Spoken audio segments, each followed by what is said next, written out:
Have you ever stopped to think about the impact a simple photograph can have after the death of a loved one? Many people keep photos of deceased relatives as a way to preserve their memory and feel close to them. However, according to Dolores Cannon's investigations, there are important precautions that many are unaware of. When dealing with images of those who have passed, we are dealing with something deeper than visual memories. Photographs carry energy, and this energy can both comfort and confine. What we're about to reveal in this video may surprise those who have always believed that keeping photos was just an innocent gesture. There are common practices that, according to Dolores, can affect the soul's journey in the spiritual realm. Therefore, it's essential to know what to do, and most importantly, what never to do. You may have good intentions, but without realizing it, you might be disrupting something sacred. And this information, unfortunately, is rarely shared clearly. Few people realize that keeping photos scattered around the house may not just be a decorative or sentimental choice.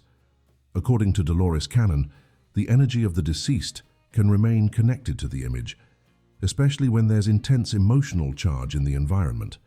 In other words, how you relate to these photos directly interferes with the peace of the soul. This isn't about fear, but about deep respect for the afterlife process. If you often talk to photos, cry in front of them, or constantly ask for answers, you may be creating an energetic bond that prevents the spirit from moving on. It's important to understand that love doesn't mean attachment, and that letting go isn't forgetting but allowing continuity. If this topic interests you, please subscribe to the channel and give us a thumbs up to receive more important content like this. These are valuable teachings that can change the way we view grief and eternity. In many accounts brought forth by Dolores Cannon during regressions in her research, surprising revelations emerged about what happens to the soul when it is still strongly connected to the physical world.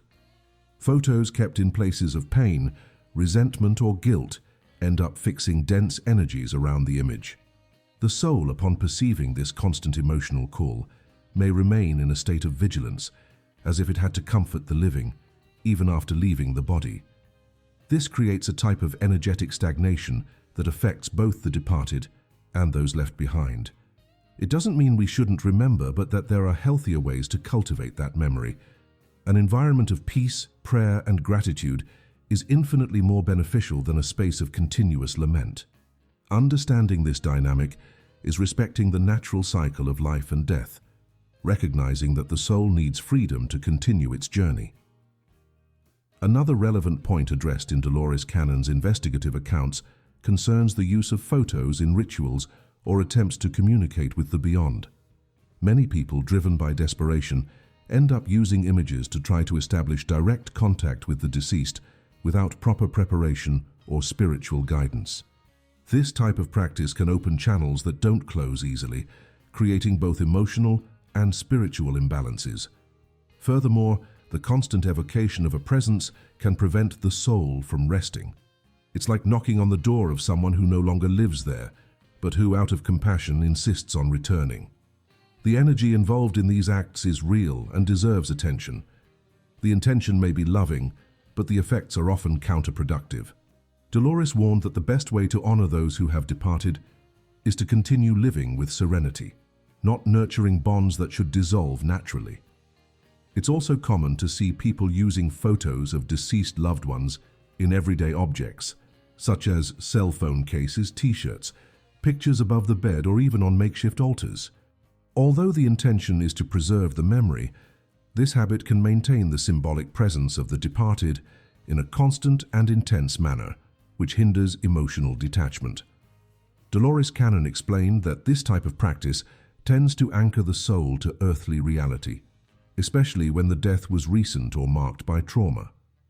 The spirit needs lightness to move forward, and this requires the living to accept the physical absence as part of the process. Keeping a photo in a special place where peace reigns is very different from carrying it around everywhere as a shield against pain. The way we treat these visual records can say a lot about how we experience our own grief. There's also a very common, yet dangerous behavior. According to the spiritual accounts analyzed by Dolores, repeatedly posting photos of the deceased on social media with messages of deep longing and explicit suffering. Although it may seem like an act of tribute, this gesture reinforces intense emotional bonds that energetically pull the spirit into a plane of anguish. The soul that has already begun its transition may feel this call as a kind of responsibility to comfort those left behind. Constant exposure also generates energetic noise as other people access and comment on these images, each with their own emotions, beliefs, and vibrational charges. This isn't about prohibiting or censoring, but about raising awareness. The moment of death calls for inner silence, reflection, and acceptance. Posting photos frequently and with exaggerated emotion can hinder the detachment necessary for the soul to find peace. Dolores Cannon always emphasized that after death, the soul goes through a period of transition, and this process requires detachment on the part of both the spirit and those left behind.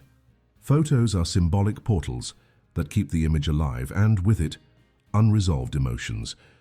When these images are surrounded by continuous sadness, currents are created that pull the soul's energy back into the earthly field.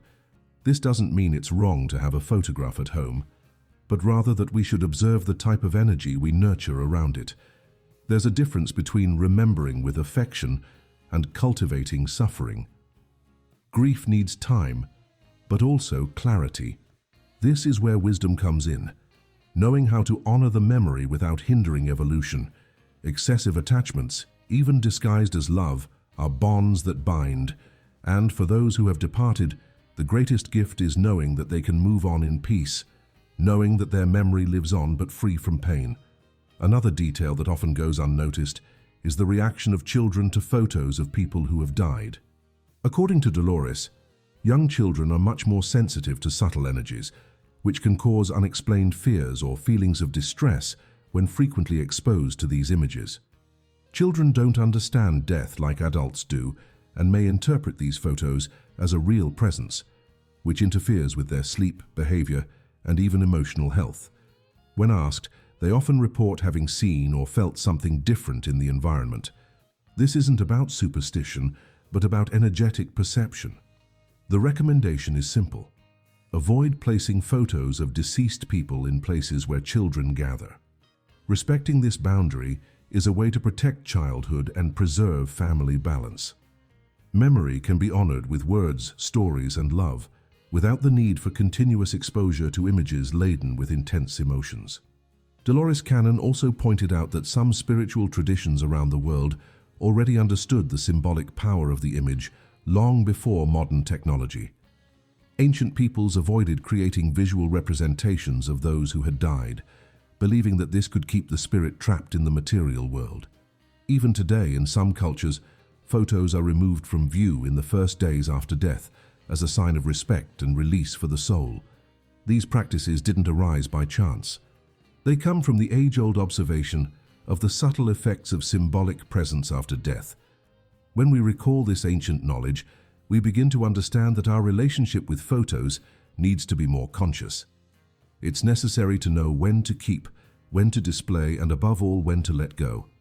In moments of longing, a silent prayer has more power than any frame on the wall, because it connects with what is eternal and not just with what is visible.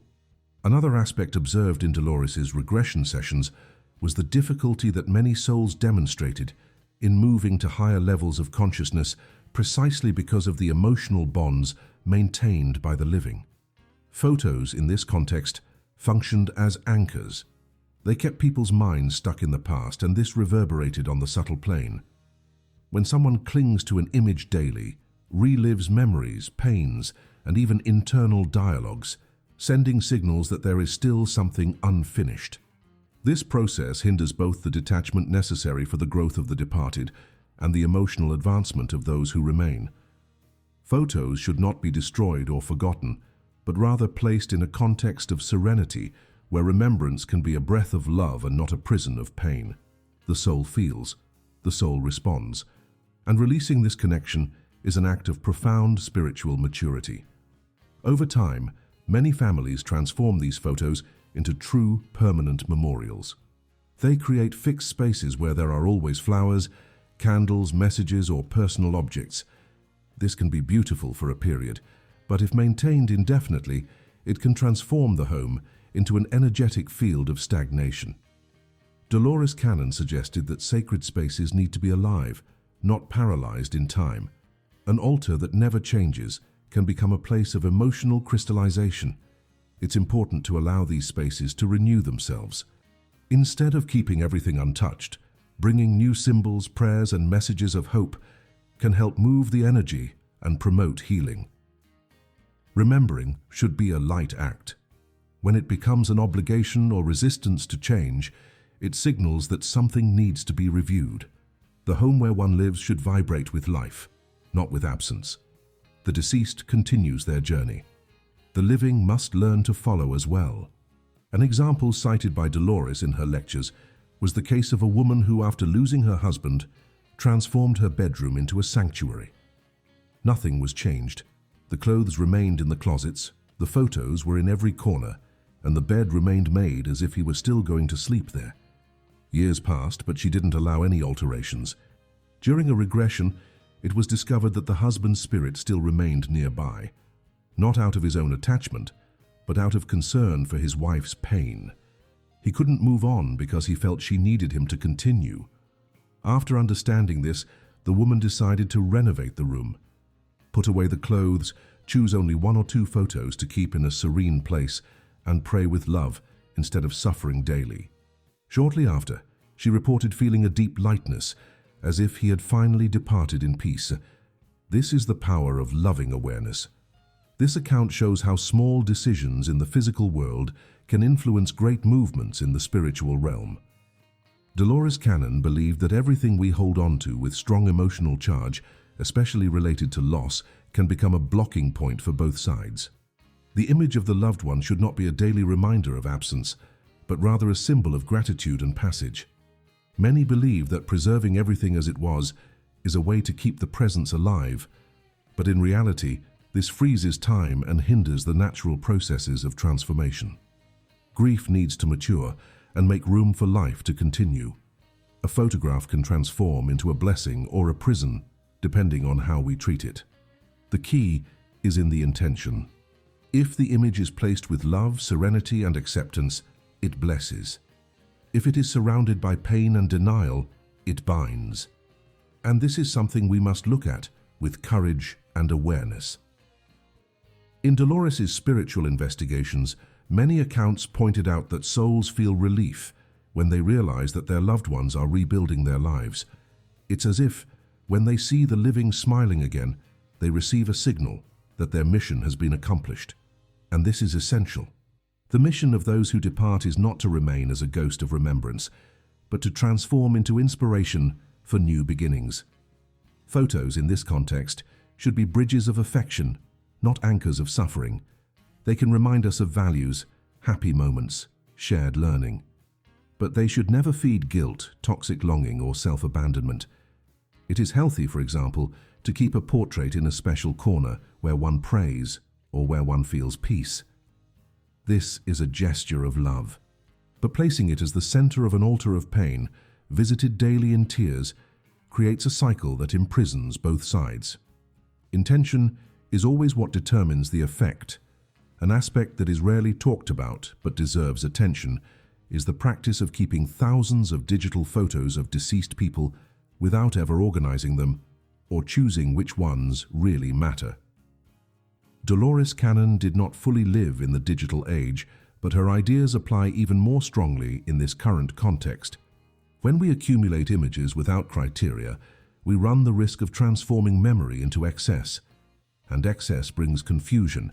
Keeping albums full of forgotten photos, often mixed with everyday files, weakens the symbolism of the image. If everything becomes a record, nothing is really a memory. Therefore, carefully selecting 1 or 2 meaningful photos, giving them a respectful space, is much more powerful than keeping hundreds of digital files that are never revisited. The care we take with what we keep, including on our cell phones or computers, reflects the respect with which we treat the past. Another relevant point is the habit of keeping photos of deceased people in workspaces or places of constant decision-making. Even without realizing it, these images can interfere with focus and choices as they evoke deep emotions in moments that require clarity. Dolores Cannon reinforced that the symbolic presence of those who have departed needs to be respected, but also delimited. It is not healthy to transform memory into a shadow that hovers over all actions. Longing should have its place, but not dominate the spaces that need active energy, present and future. When everything we do carries the presence of those who are no longer here, we cease to be whole in the now. Therefore, rethinking where we place these photos is a way to reorganize our feelings as well. Knowing how to separate the moment of remembering from the moment of acting is a sign of emotional maturity that benefits the soul and everyday life. In some Eastern cultures, there is an ancient custom of burning the photo of the deceased person after a certain period as a symbolic act of release. Although this gesture does not need to be followed literally, it makes us reflect on the cycle of life. Dolores Cannon valued symbolic rituals as long as they were done with clear and loving intention. Keeping a photo in a special place can have the same symbolic effect as a rite of passage. The important thing is that this gesture represents a turning point, marking the end of a cycle of pain and the beginning of a new phase of acceptance. Burning, keeping, donating, or simply moving a photo to another room can have profound meanings when done with awareness. The soul perceives when something changes energetically. When we release space, we open the way. And when we do it with love and respect, we generate healing on two planes at the same time, the material and the spiritual. For those who feel guilty when thinking about storing photos or changing something that was left by a loved one, Dolores Cannon always advised that they reflect on what the deceased would want. No one who truly loves wants to see the other trapped in pain. Emotional liberation is, in essence, a form of mature love. Keeping the image alive should be an act of homage, not of penance. If the memory hurts more than it comforts, perhaps it's time to change the way we remember. This does not mean forgetting. It means transforming the bond into something more subtle, less painful. Loving is not holding on. It is allowing the other to move on in peace, even if it requires effort. The photos can stay, yes, but in environments of peace where memory is mixed with hope, where absence is filled with meaning, not with suffering, because in the end, we all move on, and those who depart also need to move on. Dolores Cannon used to remind us that the spiritual world is more sensitive than we imagine. Small gestures on the physical plane can reverberate like great waves on the subtle plane. Photos kept with excessive pain create bonds that become weights. On the contrary, when kept with serenity, they function as bridges of affection. That's why every decision matters. The photo on the wall, the portrait on the shelf, the album on the cell phone, they all speak. They speak to our minds, to our hearts, and according to Dolores, also to the soul of the one who departed. None of this should be done with fear or superstition, but with awareness and love. The image we keep should be the one that helps us move on, and not the one that traps us in time, because those who live on longing lose the present, and those who only look to the past forget to honor the life that still pulsates. Photos can be blessings when used with wisdom, clear intention, and a spirit of liberation. It's also worth remembering that the grieving process is not the same for everyone. Some people need more time, others find a point of balance faster. Dolores Cannon never condemned suffering. What she proposed was the awakening of consciousness so that pain would not become a permanent home. Photos can be a path to healing or a mirror of internal imprisonment. The secret lies in how we relate to them. If, when looking at an image, we feel peace, gratitude, and a loving presence, then it fulfills a positive role. But if each look awakens anguish, tears, and paralysis, perhaps it's time to review that relationship. Grief needs to be respected, but also guided with responsibility. Longing is proof of love, but attachment is a sign that we have not yet been able to accept. And accepting, in this case, is allowing life and death to coexist without conflict, each occupying its space with dignity. Another frequent piece of advice from Dolores was to have frank conversations with one's own conscience. Look at the photos, reflect on what we feel, and ask honestly, am I honoring or am I trapping? This simple question can help us realize when we are trapped in cycles of pain. Sometimes, just a change in the environment, a new framing, a lighter prayer can transform all the energy around the memory. Dolores always said that the soul captures our intentions, not our words. Therefore, even in silence, everything communicates. A photo forgotten in a dark corner communicates as much as a photo placed carefully in a well-lit place. The difference lies in the energy we put there, and this, in the end, is what matters most. The spiritual world does not require complicated rituals, but it asks for truth, love, and coherence. When the memory vibrates in peace, the soul feels welcomed and free to move on. For those who feel ready, a symbolic gesture can be the closing of a cycle. Choosing a special photo, writing a letter, giving thanks, and then storing it carefully in a reserved space can bring profound relief. This does not erase love, it only transforms the way we relate to it. It's like trading weight for meaning. Dolores Cannon believed that conscious detachment was one of the greatest forms of spiritual wisdom. Whoever learns to let go also learns to live more lightly, and this is reflected in all aspects of life. The memory remains, but without pain. Love continues, but without attachment. The soul departs, but leaves a legacy that follows in the gestures, choices, and courage to continue. By doing this, we create space for the new, for other forms of love, and for an existence more connected with the now. This is the greatest teaching. We end this video with a sincere question. How have you been taking care of the photos of the people who have already departed? This reflection can open paths that previously seemed closed. Remember that every choice, however small it may seem, carries power. By reorganizing your memories with respect and awareness, you also reorganize yourself from within. Grief transforms, but only when we are able to listen to it with an open heart. Photos are just part of the story. The true tribute is to continue living with courage, wisdom, and gratitude. If this message touched you in any way, consider sharing this video with someone who is also going through a moment of longing. And if you want to receive more content like this, subscribe to the channel. Together, we can transform the way we talk about death and honor life. Because remembering with love is liberating with dignity. And this is something we all, one day, will need to learn.